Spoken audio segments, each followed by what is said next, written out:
All right, what's up, guys? I'm hanging out with Jordan from Arise Manufacturing Hey guys. and Nick Young from Verlox Training Group Yeah, Verlox. because Jordan can't read. So, I've talked about Arise plates in the past. Yeah. So since we have the guy here, I just thought we'd interrogate you and talk about the product. Yeah, love to, man. All right, so I'm gonna put words in your mouth that maybe you won't like. Okay. The first product, well, I'll tell a story. The first time I met you was a class in Texas, and you brought me these plates to try. I remember that. And I was like, I already have pistols with plates on them and no issues with the dots they're on. Like, this is all working fine. But Jordan was just so nice. He gave me these plates and stuff. He's like, hey, I'd really appreciate if you tried these and give me feedback. I'm like, all right, fine. Like, Jordan's too nice. I can't. Look at him just sitting here smiling. Like, even if I wanted to, I couldn't be mad at this guy. I'm like, okay, I'll try. You stomped on my foot earlier while I was trying to shoot a belt fed, and I still wasn't mad at him. Exactly. He's that nice. We did shoot some fun tonight. So. Yes, we shot some fun.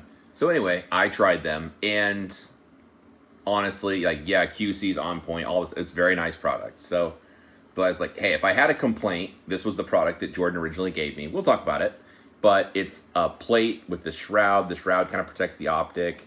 The plate's just a tick thicker. I was like, hey, for competition use or just range use, like, I want a thinner plate.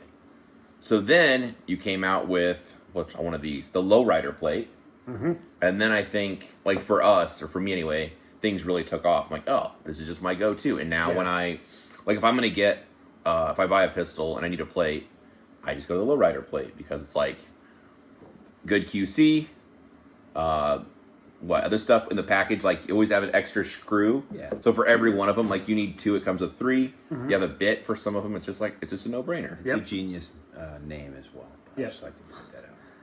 I think we all were like kind of texting back and forth, and you guys really helped kind of solidify that name, and I really appreciate that, guys. No big deal. Just send my royalty checks. I remember the conversation. I bet you do. We had a lot of conversations We don't need to repeat some of those here. with rap music. I think it was involved. Wow. There you go. There you go. All right. So what started like this desire to make plates?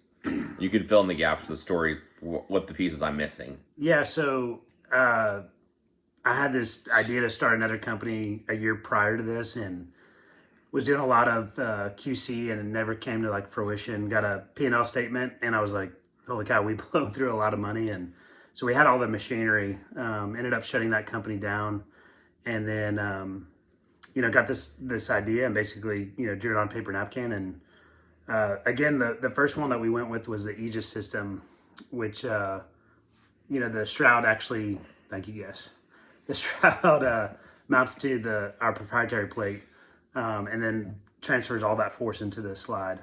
The goal and intention with the Aegis system always was to be able to get out of a situation if you had a racket, dropped on concrete, something like that, and be able to use the dot effectively in a situation.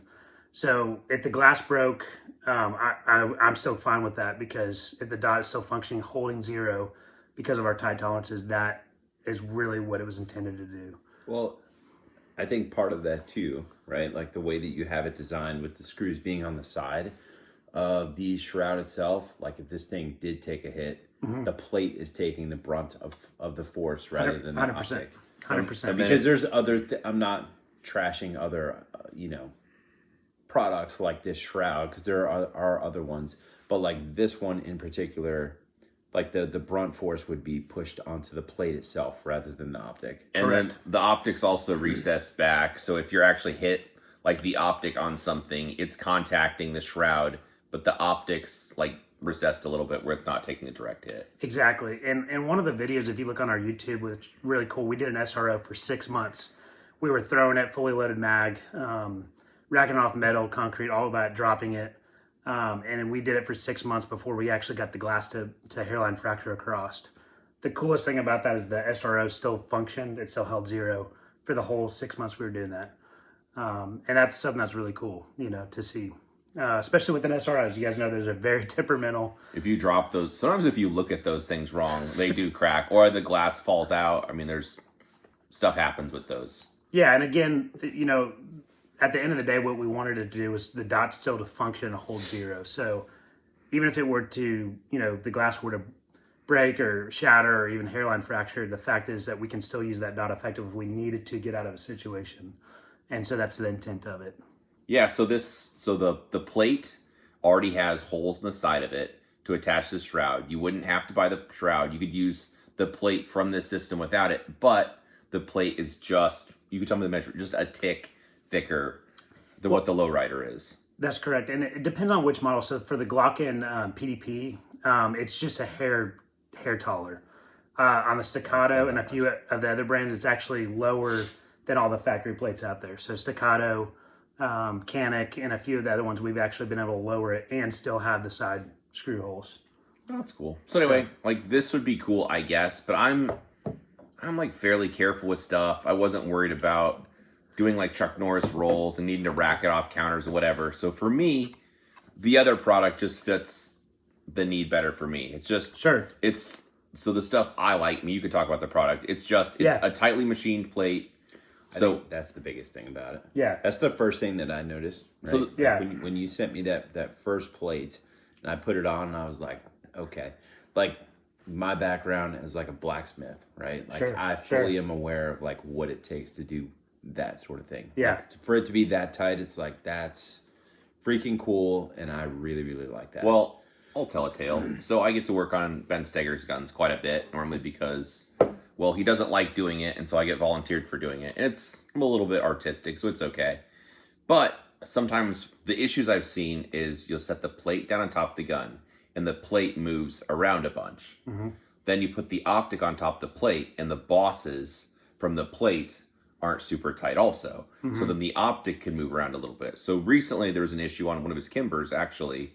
So when we tightened down the two screws, the only thing really holding the optic to the plate, to the gun, are these screws. Yep. And by putting all the force on those screws, because nothing else is really tight, the plate's rattling around and the optic has removed, the screws just sheared off in the middle. Mm-hmm. Yep. So by having, my dumb brain, the way it makes sense to me is like, by having the plate fit tighter to the gun than the optic fitting tighter to the plate, you're alleviating the fact that the screws might give out. Is that fair? Yeah, that's a fair assumption. Yeah. I think a lot of us have done different tests. I think you guys have both done it where, pitting our plate on with no screws, pitting on an optic with no screws and firing a couple of rounds. Something I don't intend for you guys to do at home. Please don't try that at home. But that kind of goes back to our tolerances. And when we QC, we just had to switch coders because the last 3 months we've been getting back product that's just been sub-poor and not to our standards. And when you're having to throw away that much product, it is very heartbreaking. Throwing away 6 figures of inventory is really difficult, but we want the best for our customers. So if it doesn't pass your QC, it just goes to the trash can. It goes to the trash can because for us, we don't want to try to fix something. We want it perfect the first time. So yeah, it's something that we take very seriously. Yeah, and then, well, I'll talk about you like you're not here. So then Jordan likes getting customers on the phone if they have problems. Mm-hmm. So I've had routinely, he'll be like, oh yeah, you posted a video talking about this and this happened to me. It was like, they do like a contact us at 11:30 at night. And then the next thing they know, their cell phone rings. It's like, it says Texas. And I answered it, and it was Jordan. And it's midnight, and he wanted to do a FaceTime about my plate. And I'm like, yeah, that doesn't really surprise me. Like, he's kind of crazy. So that is kind of cool, because most companies, don't do that. Yeah, I'm heavily involved in the company, and it's one of those things, like, if a customer is reaching out even at 11 p.m. and I'm up working, if I'm at home or if I'm at the shop, it's one of those things, if I see it and it comes across, I'm going to take care of it right away. Even if I kind of have a thing with my team now that I'm like, you have to beat me to QC. So like, if there's a question that comes through or a concern, if they can't beat me and I'm already calling the customer, that's kind of like what we try to do internally, because I'm very involved in my companies and I want to know the good, the bad, the ugly, because if it's bad or ugly, we want to fix those issues, address those issues and make it better. I definitely and appreciate that. Yeah, me too. I think we need to get back in America. We need to get back to doing customer service the good old fashioned way. And with AI, right? No, and having a relationship with our customers, I think that speaks volumes when you can, be able to reach out on the phone and not hide behind a computer screen. Yes, certain things need to be documented the right way, especially, QC issues, things of that nature. But there's nothing wrong with having a phone call to address those initial issues and then follow up via an email. I mean, dude, so story, I had a plate one time, same exact company that was on Ben's Kimber that was breaking. It's about to release real soon, by the way. Okay. Your plate. Yeah, our plate, yes. For the Kimber, yeah. Yes. So, like, I had one of theirs, right? Installed it, put the Optic on it, and I'm like, okay, I see daylight underneath the Optic. That's weird. Pulled it all back apart, reinstalled everything, like, made sure the torque specs, all this stuff was, like, squared away. I'm like, okay, there's nothing underneath the plate. Like, what is the deal? I could not get it to where plate was like, warped, wasn't it? I sent them an email with a picture, like you can clearly see daylight, and they were like, "That's completely normal." And I'm like, "Sir, that is subpar, my man." And they just passed it off. So it's like, to me, that to me, like when customer service says that to you, it's like, we don't care. Yeah. So it's like, I would much rather just use a different plate at this point, like because there's no fixing it. Like I just pissed away however much money that was. I'm going to share a little behind the scenes that Jordan's not really going to appreciate. He doesn't want us to talk negatively about other companies because he wants his product just to speak for himself. But I had an interaction with that same company, and they told me I was dumb because I didn't watch the video on their website telling me how to install the product. So I just stopped replying to the emails. I just deleted it, and then I just bought something else, and I just threw the plate away. And they couldn't, then like, so later somebody else reached out and they couldn't believe that I did that. Like, wait, what? I was like, yeah, I'm done messing with it. I already got another company's plate on the way. I'm like, oh, okay. I was like, yep, thanks anyway. Oh, man. No, this is cool. So what do you want to, like So something that, if you don't mind talking about, so I think we mentioned on our website, but I think it's good for you guys to know. So all of our raw material, all of the hardware, the packaging, the Torx bits, the Loctite, all of that is manufactured here in the United States. So one of the new things that we're doing this year is we have lot numbers for all the raw material that goes to each batch of plates we make. So if a customer ever wanted to know, hey, where did my raw material come from for my plate? We can actually QC that back to the factory of where the raw material is made. And that helps us internally, especially like when we're trying to do any issues with coding, things that QC issues, right? And so if there's any issues, we can track it back to the lot number and where it was manufactured. But it's kind of cool because we can be like, hey, your plate was made in Ohio, or not the plate, the raw material was made in Ohio. And so when we're sourcing hardware and we're testing hardware, that's one of the first things we look at is it sourced here in America? And do you have certificates that back that up? And of course, like as we're growing, all these different companies are trying to work with us, and we ask them right away, hey, is it made here in America? Because we want to support U.S. manufacturing. So we do everything in-house. We manufacture all the plates, the shrouds. The only thing we outsource is our coating, which is a local company in Texas to us. And we have a great relationship with those guys. And so, yeah, a little bit about our stuff. And all of our plates come with not that you would ever need this, but in the event that you had any type of failure with our plate, it does come with the unconditional lifetime warranty. So once you buy a plate once, you'll never have to buy another one of those plates again. So you beat me to it. I was going to say it was like a 24-hour warranty or something, just to see what you say. Tail lights hit the end of the driveway. Now, what was the thought process behind putting 3 of each of the screws that you need? It's like an extra one for all of them. Dude, so I was kind of surprised. You dropped one in your garage. Well, I like normally you can barely get. Damn it. Yeah, I think it's really that. So, like, just like how the Aegis system was born, like, I'm really rough on all my stuff. Oh, we've noticed, Jordan. You know, it's one of those things that, like, that's why the Aegis system was born, because I'm rough on my stuff. The extra screws, I think everyone's done it. You're trying to install something, these little screws, and it drops in the carpet. It, hits the floor and bounces 20 yards away. And it's just or what if you strip one? You know, everybody stripped a screw. So it's like, I've never done that once. Ever. Never once? Never in my life. Me neither. And so for us, when you get our packaging, we want it to be as simple caveman as possible. So, everything's labeled step 1, 2, 3. If you run the Aegis, if it's the low rider, it's 1 and 2. Everything's labeled for whatever optic you're using. And likewise, when you get it, we don't want you to have to think, oh, I have to go get a Torx bit. Hey, I have to go get another screw because I just stripped this one or lost that one. So we try to think of everything that you could possibly need, so that way it makes it so simple when you're installing it. And it comes with a paint pen. Yeah. So it comes with a paint pen. If you buy it from us directly, if you're Why buying would it, you want to use a paint pen, Jordan? if you ever have screws that that walk on you or get loose, it's always good to witness mark your screws so that way you can see that. And that's why we include it if you buy it directly through us. When we're dealing with dealers and things of that nature, unfortunately we can't do that because we're trying to make it where we can fit stuff on shelves and things of that nature.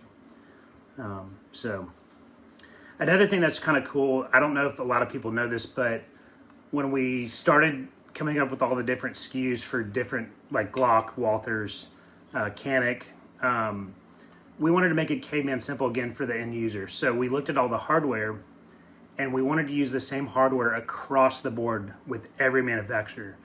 In the event that you need to go to the hardware store in a pinch over the weekend, obviously we're closed on the weekends, except if you send an email at 12 o'clock. Jordan, yeah.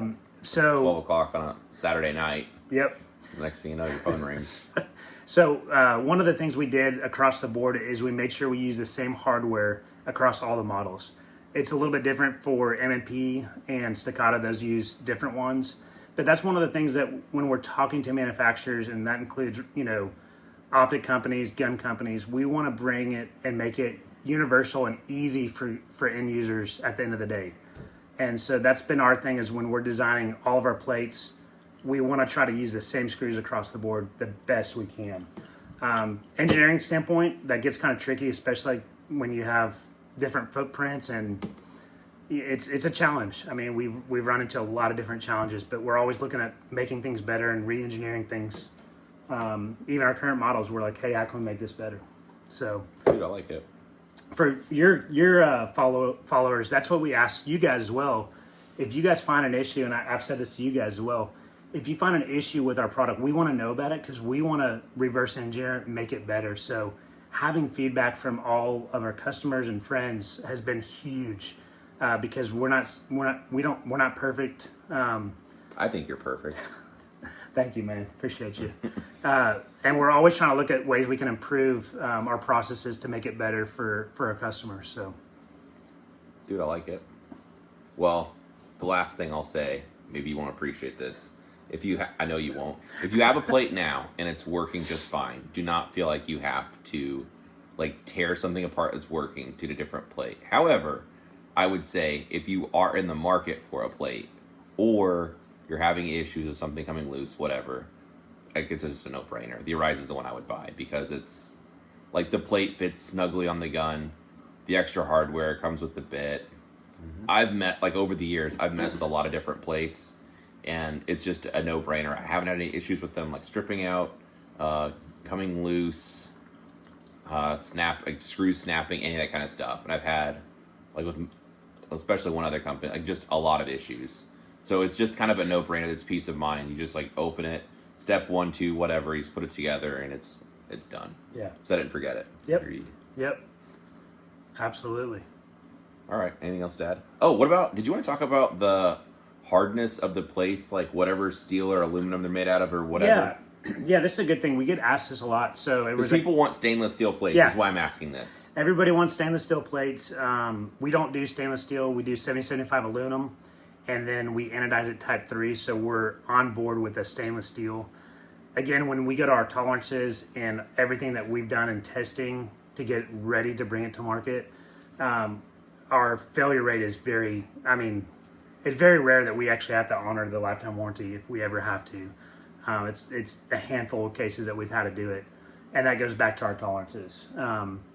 So some guys are like, hey, I got to use stainless steel. That's all I'll use. And we say, hey, give us a shot. Just once you have it, For the people at home, 70-75 is hard as woodpecker legs. Basically. It's hard as shit. Well, and then when you anodize it type 3, it even hards even more. Totally. The process in which you're doing it. If Obviously. you can go head to head with both of those, and you're going to get a good quality product. So correct. Yeah, we don't skimp on even the raw material. 70-75 is not cheap either. It is not. Oh, it is not. I didn't know this. Yeah, it isn't. Yeah, I know that. Yeah. So yeah, that's sourced here in America, the raw material, and we're looking for the best of the best. I shoot as well, and I shoot a lot of matches. I host local matches. We have a local match called Textile Match. And so for me, I want a quality product that can go, 20, 30,000 rounds without having to worry about it loose, zero, screws come loose, any of that. And so for me, that's a big deal. I have another fun story. You're going to love this one. So I remember this was one of the first times we met. You don't even know where this is going in Texas. And you're like, you were dead serious. And you go, yes, like, let me know if you have any feedback. Nick had one of his plates maybe come loose at about 30,000 rounds. So I'm thinking about talking to the engineers to see what we can do about this. And I said, you understand 30,000 rounds is a lot of ammo, and it's more than most people ever shoot in their life, right? And you're like, well, yeah, I know, but it sounds like it came loose. And I was like, it's Nick. Do you see how he takes care of his gun? Like, it's okay, dude. That's a lot of shooting. But Jordan was ready to, like, go back to the drawing board because Nick had one screw or plate or prototype. It was actually a prototype, I think, come loose in, like, 30,000 rounds. Yep. And Jordan was ready to reinvent the whole system. Well, and he called me and apologized. And I was like, you gave me that plate for free. I was like, you're apologizing. It's a prototype, and it was 30,000 rounds. Well, I want the best. I mean, I think that's the fun thing about Arise is, like, we want to set the standard for the industry and what is can be accomplished not only in engineering and machining, but also in customer service. And so for us, that's our values, and we want to stick behind that. And it's been a lot of fun, and it's been so fun seeing all the new customers. Like, we're at Ohio Range Day right now, and seeing like 50, 60 guys running our stuff across the board has been it's really humbling, and just gives me the reassurance to get back to the team back home and that we're on the right mission. And so we really appreciate everybody's support and supporting this mission. So it's been a lot of fun. Yeah, and Jordan's so nice. You can't really hate on him. Even if sometimes you really want to, you just can't. He's just so nice. He's just smiling. Thanks, all brother. the time. I'm just being honest. Thanks, brother. I'm still amused that Nick knows all about this different types of aluminum, but he can't be bothered to clean or maintain his equipment. But somehow he said time to shoots just fine. He said time to research. So if I can say something on that, no, you can't. Okay, do it. So my Canic, it has a little over 120,000 rounds. If I clean it, or my gunsmith cleans it, it will not function. So I'm like, just leave it dirty. And he like cringes people. They're like, that gun is so dirty. I'm like, don't touch it. It runs like a dream. Love it. And Turkish gun, it likes to be dirty. Yes, it does. All right. Well, on that note, I think this plane's getting into a tailspin. Oh, man. All right. Well, appreciate you taking the time to talk about this nonsense. Absolutely. I'll just put Jordan's cell phone number in the show notes. Please don't. So, That'd be fun. Yeah, if you have any questions, He'll call you right back. Just text him day or night. Please don't. Night or day. I'm trying to get better at that. So. No, it's very kind of you to do that. People appreciate that. So Sure. anyway, if you guys have suffered through this much, appreciate you watching. Like, you can share, find subscribe, and all that crap. Yeah, all that crap. I got the tagline. You got the tagline. You can find Arise Manufacturing on social media too. So yeah, Arise MFG on all the socials, and then arisemfg.com is our website. And we really appreciate all of your support. So thank you guys. Cool. All right. Thanks for watching, guys.